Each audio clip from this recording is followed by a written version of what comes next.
नमस्कार मित्रांनो voter ID card म्हणजेच तुमचं मतदान कार्ड हे तुम्ही तुमच्या मोबाईलमधून एका मिनिटामध्ये डाउनलोड करू शकता। तुमचं मतदान कार्ड तुमच्या मोबाईलमध्ये कशा पद्धतीने डाउनलोड करायचं याबाबतची संपूर्ण माहिती आपण या व्हिडिओमध्ये पाहणार आहे। व्हिडिओ शेवटपर्यंत नक्की पहा। चॅनलवरती पहिल्यांदा असाल तर चॅनलला सबस्क्राइब करा, तुम्हाला अशाच महत्त्वपूर्ण व्हिडिओज रोज मिळत राहतील। तर लगेचच व्हिडिओ सुरू करूयात। तर मित्रांनो, सर्वात आधी तुमच्या मोबाईलमध्ये प्ले स्टोअर ओपन करा। प्ले स्टोअर वरती सर्च करा ECINET असे सर्च करा। सर्च केल्यानंतर हे ॲप्लिकेशन तुम्हाला दिसेल। याला आपल्याला इन्स्टॉल करायचं आहे। इन्स्टॉल केल्यानंतर याला ओपन करा। ओपन केल्यानंतर अशा पद्धतीने इंटरफेस दिसेल। इथे तुम्हाला भरपूर ऑप्शन दिसतील। यामध्ये 5 नंबरचा ऑप्शन आहे डाउनलोड ई वोटर कार्ड। या ऑप्शन वरती क्लिक करा। क्लिक केल्यानंतर तुम्हाला इथे तुमचं जर अकाउंट असेल तर तुम्ही मोबाईल नंबर टाका आणि सेंड OTP वरती क्लिक करून इथे लॉग इन करू शकता।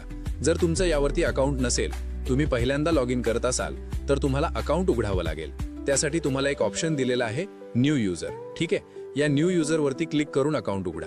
अकाउंट नसेल तर पहिल्यांदा न्यू युजर वरती क्लिक करा आणि मोबाईल नंबर टाकून सेंड OTP वरती क्लिक करा। सेंड OTP वरती क्लिक केल्यानंतर ऑलरेडी एक्झिस्ट जर दाखवत असेल तर तुमचं या ठिकाणी अकाउंट आहे, तर तुम्ही या ठिकाणी डायरेक्टली लॉग इन करा।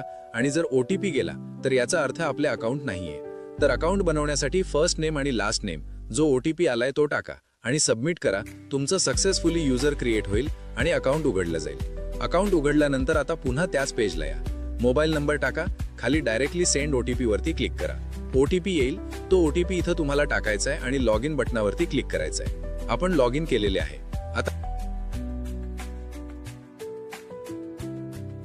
तुमचा मतदान कार्डचा नंबर या बॉक्समध्ये टाकायचा आहे। त्यानंतर खाली स्टेट सिलेक्ट करायचं आणि फेच डिटेल्स वरती क्लिक करायचं। तर आपण महाराष्ट्रातील आहोत, त्यामुळे या ठिकाणी महाराष्ट्र सिलेक्ट करू आणि फेच डिटेल्स वरती क्लिक करू।